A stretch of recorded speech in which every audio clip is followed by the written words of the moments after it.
Halo pembaca media kita. Nah, udah lama banget kayaknya ya media kita nggak bikin YouTube soal obrol-obrol buku ya. Buku. Di sini kali ini di video ini ada gue Valen, editor media kita, dan seorang penulis fenomenal di jagat raya Twitter dengan konten malam Jumatnya. Waduh, enggak. Aduh. Ya pokoknya nggak ada yang nggak kenal sama seorang Brian Krishna. Jadi di sini Brian mau ngebahas tentang karya terbarunya, yaitu Parable. Konon karya ini sudah ditunggu-tunggu sejak 200 tahun sebelum Masehi ya. Viral. Iya. Pokoknya karya ini konon katanya ditunggu-tunggu banget. Setuju sih, ditunggu-tunggu banget. Dan kenapa? Kalau ada pertanyaan kenapa sih bikin syutingnya di sini? Di pinggir kali, kenapa tuh, Bri? Karena kalau misalnya kalian baca ini ya, baru ada suara mobil ngeganggu banget. Jadi di tempat ini adalah tempat yang ada di dalam buku ini. Jadi ini sungai yang akan kalian sering baca nanti di dalam cerita. Itu masjidnya, itu rumah karakter utamanya gitu. Dan orang-orang yang berkeliling sekitar kita bahkan ya. Betul. Jadi ini emang kita benar-benar di tempat yang dimana buku ini ada. Gitu. Jadi sebenarnya tempatnya ada, di tempat aslinya ada. Tempat aslinya ada, tapi masih dirahasiakan. Tapi kayaknya soalnya ini hidden game, saya sering kesini sih, ngopi di sini enak, tempatnya sejuk banget. Daerahnya jarang ada jarang ada mobil lewat, gitu. Enak banget. Oke, Bri. Mengingat sebentar lagi Parable itu akan terbit, boleh dong cerita-cerita sedikit. Parable tuh tentang apa sih? Dari judul dulu mungkin ya, Parable tuh sebenarnya kan banyak yang nggak tahu ada suara motor. Jadi maaf banget ya kalau suaranya nggak kedengeran. Jadi Parable tuh adalah sebuah perumpamaan atau misalnya cerita nih, bagaimana cerita yang dimana dia menceritakan sesuatu yang mempunyai pesan moral, Pak. Pesan moral. Jadi Parable ini sama seperti dongeng, legenda atau seperti apa gitu ya. Sama kayak fable, tapi kalau fable itu kan tentang manusia atau misalnya tentang tumbuhan karakter utamanya. Tapi kalau Parable itu karakter utamanya manusia. Nah, kebanyakan Parable ini dipakai di kitab-kitab suci juga, Pak. Injil pakai. Bahkan Al-Quran pakai, kayak di surat Al-Baqarah 259 itu pakai. Jadi di surat Al-Baqarah ayat 259 itu menceritakan tentang ada manusia nih tidak percaya dengan kekuatan Allah Subhanahu wa taala. Wah, religi banget ya, Pak. Alhamdulillah ya. Itu sebelah masjid. Jadi ketika tidak percaya, akhirnya Allah mematikan manusia itu, terus menghidupkannya lagi 100 tahun kemudian. Tapi dia nggak percaya, saya kayak baru sehari kok mati gitu. Terus ditunjukin nih di sebelahnya ada suara Vespa ya. Nggak, di Al-Quran nggak ada suara Vespa. Jadi di situ keledainya tuh udah jadi tulang belulang gitu. Jadi di situ menceritakan bahwa akan memberikan pesan moral bahwa Allah itu bisa menghidupkan dan mematikan manusia juga tidak. Allah itu adalah zat paling kekal yang tidak terhitung oleh waktu. Gitu. Jadi Parable adalah seperti itu. Nah, cerita ini juga menceritakan sebuah pesan moral gitu. Jadi karakter utamanya akan menceritakan sebuah pesan moral. Bocorin dikit dong cerita karakternya tuh kayak gimana sih? Nah, berbeda kan kalau misalnya kita baca-baca cerita di webpad atau misalnya cerita di internet, pasti karakter utamanya tuh orangnya ganteng. Ganteng kaya, namanya ada Robert, wah namanya bule lah. Ya kayak yang udah dijadiin film aja gimana ya? Kayak Crazy Rich gitu lah. lah. Gitu, kaya, ganteng, cool, ketua OSIS nih pasti. Ketos, terus pasti kayak cool gitu, kalem gitu. Nah, terus biasanya dia jadian sama cewek cupu gitu. Atau misalnya karakter utamanya cewek cupu, kuper, kurang pergaulan, culun, tapi bisa jadian sama cowok paling ganteng di sekolah. Paling populer di sekolah ya. Nah, itu kan klise. Nah, klise maksudnya dalam arti di dunia nyata, yang kayak gitu tuh, kayak upil kucing gitu, enggak ada, sedikit banget. Nah, sedangkan ini berbeda. Ini kebalikannya, karakter utamanya adalah orang yang jelek, Pak, maaf ya, tidak rupawan. Body swimming nih. Iya, tidak rupawan, miskin, Pak. Rumahnya juga di pinggir sungai, inilah sungai ini, maksud itu di belakang situ ada. Rumahnya di pinggir sungai, tidak pintar juga. Biasanya pintar nih Pak orang-orang kalau gitu, nggak ranking terakhir ya, dari 42 murid dia ranking 43. Nah, terus dia juga miskin yang pasti. Terus melarat lah pokoknya ya, melarat. Gak bisa berantem, jadi wajahnya jelek tapi nggak bisa berantem. Kan biasanya orang jelek pasti juga berantem. Ini nggak bisa berantem, nggak bisa main musik. Pokoknya emang nggak ada yang bisa dibanggakan dari hidup. Jadi dia bahkan, saya sendiri tulis di sinopsisnya adalah, ini adalah cerita bagaimana dia tidak pernah menjadi pemeran utama dalam hidupnya sendiri. Dia jadi orang yang selalu kalah, selalu mengalah. Kan?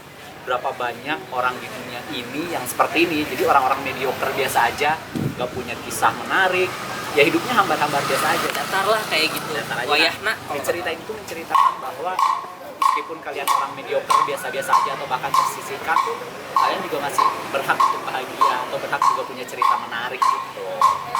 Oke, jadi ini bisa dikatakan Parable itu lain dari yang lain ya. Lain lah. Karena ketika gue sendiri sebagai editor, ketika mencari naskah di platform penulis yang seperti WP gitu kan. Karena ya memang kebanyakan cerita-cerita yang itu butuh bitru lah gitu, kayak ya mungkin itu bagian dari coping orang yang emang pengen seperti itu yang punya imajinasi bahwasanya gue bisa pacaran sama siapa seseorang yang memang wah gimana, tapi ya serba sempurna ya serba sempurna lah, sementara ya di kehidupan nyata di realita ini ya tidak seperti itu. Bahkan banyak banget pak penulis WP itu yang di kehidupan nyatanya nggak bisa ngomong, nggak bisa ngomong, kuper, terus game aja di pojokan kelas gitu, jadi kadang kena bully, berapa banyak yang kayak gitu. Nah ini adalah gambaran sebagian besar anak-anak SMA atau sebagian besar manusia-manusia di luar sana. Jadi jauh lebih banyak orang jelek daripada orang baik.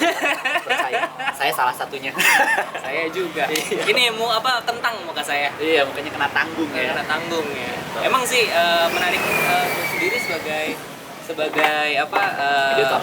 editor gitu, ketika melihat naskahnya Brian, ketika membaca ininya juga lah naskahnya ketika masih proses kreatif editing dan penulisan, cukup amazing. Maksudnya bagaimana seorang Brian Krishna itu menulis cerita yang kalau ngomongin istilah out of the box, ini out of the box, tapi gue nggak pengen menggunakan istilah itu. Tapi ini tuh edgy. Indie pak. Indie dan edgy. Anak senja. Tapi mungkin inilah salah satu daya tarik dari seorang Brian Krishna ya, gimana dia bisa membawakan bisa menuliskan sebuah cerita yang jadi antitesis ya nggak sih? Jadi antitesis sebuah teori bahwasanya cerita tuh harus ini, cerita tuh harus betul banget. Ya nggak sih? Kayak buku-buku saya sebelumnya pak. Iya, buku-buku bapak sebelumnya itu kan menyentuh stigma dan dogma di masyarakat pak. Makanya belum bisa difilmin ya pak. Banyak gagal tawaran karena ya kalau difilmin digerebek saya. Itu dia makanya. Ya bisa dikatakan Parable ini ketika gue baca naskahnya tuh kayak, aduh anjir ini berani banget sih menulis kayak gini gitu, karena ya ada hal-hal yang memang terlalu ironi gitu. Ironi. Buku ini ketika gue baca ya, ini penuh tentang menertawakan ironi ya. Menertawakan ironi banget. Ini bukunya sangat menyenangkan pak. Jadi banyak ketawa, banyak ketawa, banyak menyenangkan, banyak bahagia, meski sebenarnya seperti sedang menertawakan keadaan yang udah nggak bisa diubah lagi. Jadi ada kalanya mungkin ada pengajaran, ya udahlah terima aja. Wayahna kalau orang Sunda wayahna. Tapi Bri, alasan lo menulis ini kenapa sih? Aku tuh dulu pernah baca ya, salah satu penulis pernah nge-tweet gini, menulislah ketika kamu sedang ingin mengutarakan sesuatu, kamu ingin sedang menyampaikan sesuatu. Berapa banyak ya pak penulis tahun bisa ngeluarin 3 buku tapi gitu-gitu aja.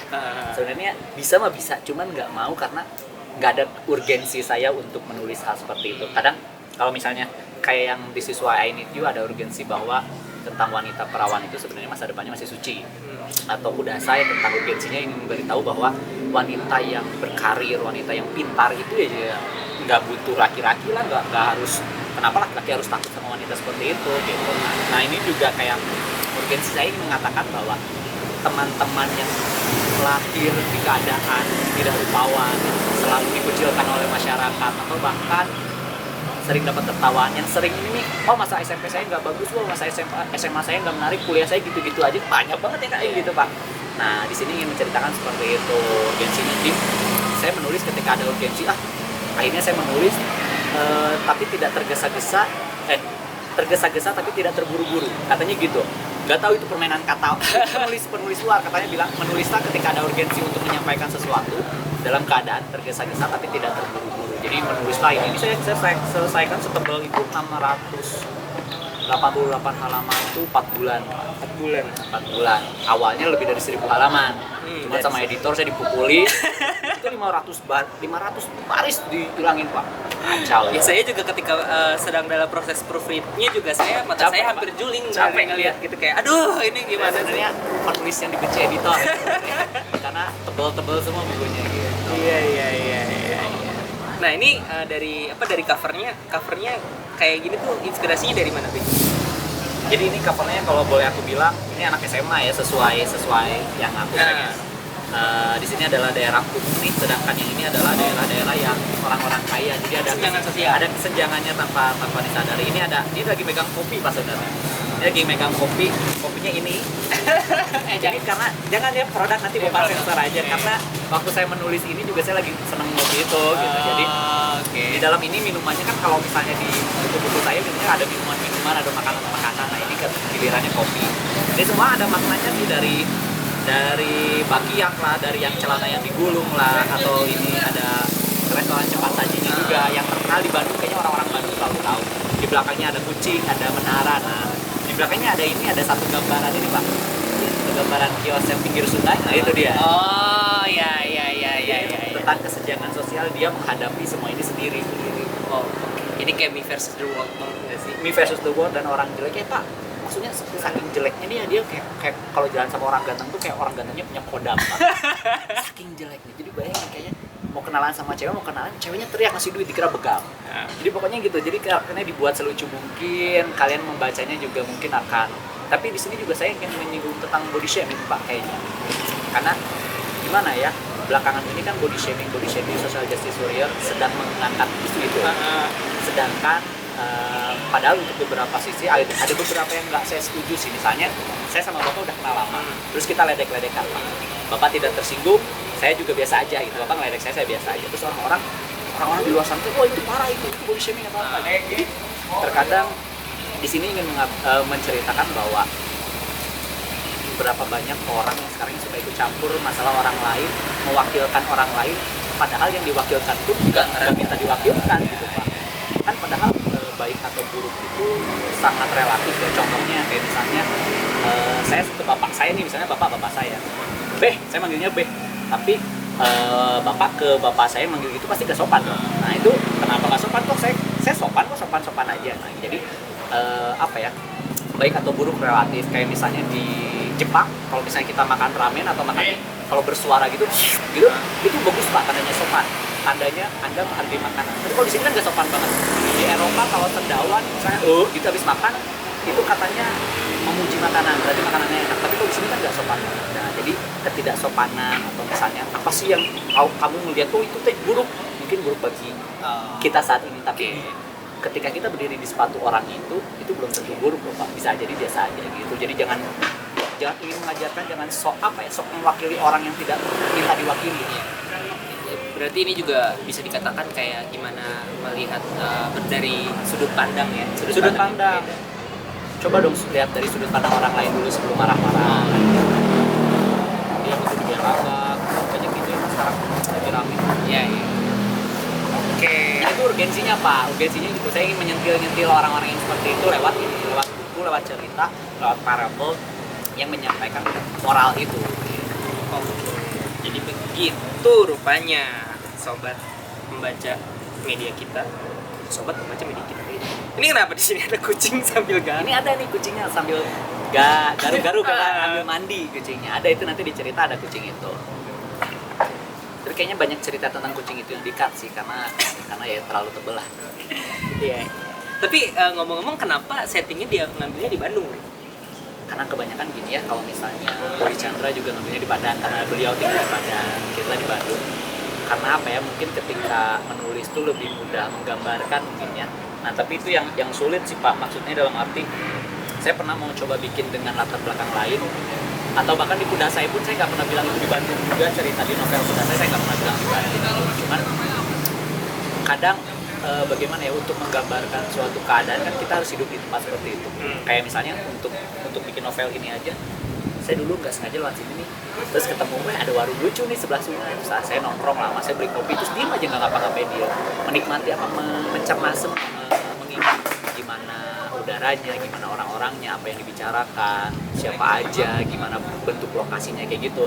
Nah ketika kita belum terbiasa untuk tinggal di tempat lain, kalau misalnya menceritakan itu hanya bermodalkan internet, takutnya nggak banyak ya referensi atau ada kesalahan, ada misinformasi ya. Misinformasi. Pengen sih Pak saya tentang kota lain, tapi saya masih belum berani dalam. takutnya ketika ada orang dari kota itu yang baca, kok nggak gini di suasana sini. Ya, karena memang ya kita tulis sesuatu itu juga kita bertanggung jawab atas tulisan itu. Bertanggung jawab, tapi jangan Bandung-Bandung terus. Saya juga bilang gitu, jangan Bandung-Bandung terus. Kayaknya ini terakhir Bandung. Next mungkin Bekasi gitu kan. Bekasi boleh, dunia goib juga boleh lah. Akhirat. Bekasi, Cengkareng, kayak daerah-daerah lain selain Harus Bandung. ngekos dulu kan, dulu kayak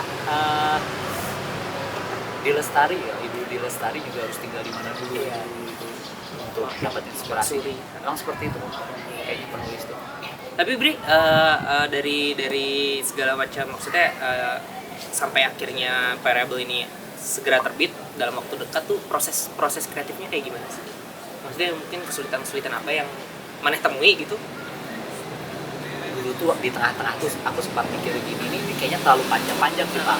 Saya juga kadang sendiri kesel sama diri sendiri, kenapa sih panjang ini. Dulu tuh awalnya cuma 270 halaman rencana saya, 70 halaman 278, 70 berapa? 270 halaman aja 270 rencana halaman tuh. Word kan itu? Word tuh berarti 400 ya? Itu. Enggak, sejadinya sekitar 300 lah. Oke. Jadi kecil, jadi kayak novel-novel teman-teman yang lain yang singkat-singkat gitu. Pas nyampe saya sini, saya juga bingung aja, kenapa ini novel saya kenapa gini? Aing nulis apa aja sih gitu. Makanya ketika ini harus banyak yang dihapus, ya nggak apa-apa. Saya juga yakin ini harus dihapus terlalu banyak. Jadi banyak banget yang dihapus nggak apa-apa. Cuman itu kesulitannya terlalu sering, terlalu senang. Jadi terlalu masuk dalam cerita, akhirnya menjabarkannya terlalu lebar. Iya. Padahal dunia kan hanya dunia segini, saya nggak pernah dunianya dilebarin banyak orang, enggak. Cerita ini sangat ringan, paling ringan. Jadi kalian baca tuh akan sangat menyenangkan, nggak perlu mikir, nggak perlu apa. Cuman ya karena banyak drama-drama ringannya aja gitu yang bikin ketawa, bikin apa, akhirnya terlalu tebel. Terus saya kadang kesini tuh biasanya nongkrong buat nyari inspirasi ya Pak. Toh tempatnya di sini, ke daerah sini. Cuman karena corona, saya nggak boleh nongkrong di situ, nggak boleh nongkrong di situ lagi gitu. Jadi ya sedih juga sih kalau waktu mampet sempat mampet sebentar. Pokoknya ini makanya lama juga 4 bulan. Tapi ngeditnya yang lama sih, kasihan editor soalnya. Iya. Iya, 800 halaman, baca lagi dari awal 800 lagi itu capek Mas, saya juga capek sekali. Pasti. Nguras tenaga banget. Tapi pada akhirnya proses hambatan-hambatan itu ya bad pasti lalu. Nggak bad juga sih. Tapi alhamdulillahnya dengan donat enggak Bu, kenyang. Alhamdulillahnya dengan 685 halaman ini harganya masih cukup terjangkau ya. Cukup manusiawi lah ya. Kalau di penerbit lain sampai 200.000 katanya Pak. Iya. Dan covernya juga saya senang sekali sih, menyenangkan covernya, banyak warna, Ghibli banget. Iya. Anime banget sih Anime nuansanya. banget, makanya covernya beda dari yang lainnya karena ceritanya menyenangkan, bukan cerita yang rumit gitu yang Nggak segelap novel-novel sebelumnya lah. Iya. Nggak segelap Kudasai mungkin. Wah, Kudasai mah parah banget itu. Nggak se. Saya sampai sekarang masih dicaci maki loh Pak sama pembaca Kudasai. Saya juga kesel sih sama endingnya. Itu saya dicaci maki semua sama orang-orang. Ini kayak gimana? Kadang mau ngepost gak enak, takut ada yang spoiler juga di akhir. Itu yang kasihannya yang baca akhirnya dulu Pak. Iya sih. Saya juga setelah baca Kudasai kayak Kudasai itu kayaknya bacanya sekali udah gak dibaca lagi deh. iya kayak emang udah kesel aja. Kesel. Kayak nggak apa-apa, yang penting kan bukunya dibeli. Cuman apa ya, suatu cerita yang bisa membuat Anda kesal itu sebenarnya cerita yang berhasil. Lewat situ Nang, ada yang mau lewat, anak-anak gitu. Jadi kalau misalnya cerita bikin kamu nangis, bikin kamu marah sampai anjing-anjingin, berarti bagus cerita. Iya. Berarti sampailah kepada pembaca ya. Alhamdulillah. Oke, next nih mungkin ya kalau misalnya pesan untuk pembaca media kita masih ada nggak? Maksudnya kan tadi dari soal penjabaran nih, kenapa alasan pengen tulis atau hal-hal yang memang pengen disampaikan dari buku ini. Tapi kalau secara personal, Brian pengen ngasih pesan kepada pembaca media kita terkait Variable ini. Mungkin awalnya akan terlihat tebal ya, masih sekarang. Tadi aja aku baru mempost juga banyak yang membahas tentang tebalnya. Soalnya tebalnya luar biasa tebal sih kalau dilihat. Cuman ketika kamu sudah membaca, ini bakal 2 hari beres kok. Gitu. 2 hari beres kalau nggak ngapa-ngapain. Bener 2 hari beres deh, 2 hari beres. Soalnya yang ini aja dari siswa ini itu 599 halaman itu orang-orang tamat 8 jam gitu. Karena ceritanya mudah dicerna, menyenangkan juga. Jadi buat teman-teman mungkin agak mahal nggak apa-apa, nabung bentar aja, nanti juga PO hadiahnya bagus-bagus juga.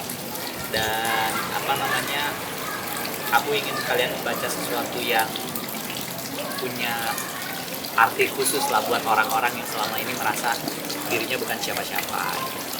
Tebel sih tapi nggak akan nyampein lah. Dari cerita ini kayak dari emang from zero to Zero lagi sih, Pak. Zero lagi. Jadi Dari- nggak ada zero ke hero, nggak ada loh. dari bukan siapa-siapa jadi siapa-siapa bukan ya. Siapa-siapa bukan, gimana lagi? Gimana lagi? Ya kan hidup begitu, Pak. Iya, betul. Hidup dunia nyata mah nggak ada zero to hero. Nanti PO-nya tanggal berapa? Tanggal berapa, Pi? PO ini dimulai, aku nggak tahu ini video kapan munculnya ya, tapi dimulai tanggal 8 Februari sampai tanggal 13. Setelah itu muncul di toko buku itu Maret akhir lah kayaknya. Pas PO apa aja nih bocorannya selain buku, ada kaos atau apa gitu supaya ini Karena covernya aku sendiri sangat suka, orang-orang sangat suka covernya, bakal banyak hadiah berupa satu, ada postcard yang pasti ya, postcard full dari depan ke belakang. Yang kedua ada kalender ukuran A3 30 x 45 cm, kalender terus dengan latar belakangnya ini. Ada juga baju premium, itu kita kerjasama sama salah satu vendor bagus di Bandung juga, vendor baju di Bandung yang kebetulan sering melayani pelanggan di luar negeri. Jadi bajunya premium, tapi harganya murah sekali. Akhirnya terus satu lagi sama tote bag. Nah kali ini tote bagnya nggak cuma tulisan doang, kan biasanya tulisan doang, tote bag itu cuma ini full color semua dengan harga yang sama. Jadi menarik sekali. kurang lebih seperti itu ya, teman-teman pembaca media kita. Persiapkan diri kalian untuk menyambut Parable, Siapkan uangnya. persiapkan cuannya, karena ya dengan begitu penulis bisa hidup. Iya betul. Bantu saya naik haji ya. Ya, tuh, kayak gitu. Oke. Ya, mungkin segitu pembicaraan book talk-nya Parable, karya Brian Krishna Kalau yang suaranya banyak yang masuk, maaf ya Pak ya. ya, mohon maaf jika video ini banyak sekali distraksinya, karena ya emang Brian pengen syuting talk-nya itu di tempatnya langsung gitu, di TKP. Biar kalian juga habis baca buku, nonton video ini rasa lah, insya Allah. Iya. Kebayang lah. Bayang gimana ini. gimana bentukannya. Oke teman-teman, terima kasih sudah menonton video ini. Mohon maaf jika ada kata-kata yang kurang berkenan. Sampai berjumpa lagi di Book Talk media kita berikutnya. Dadah.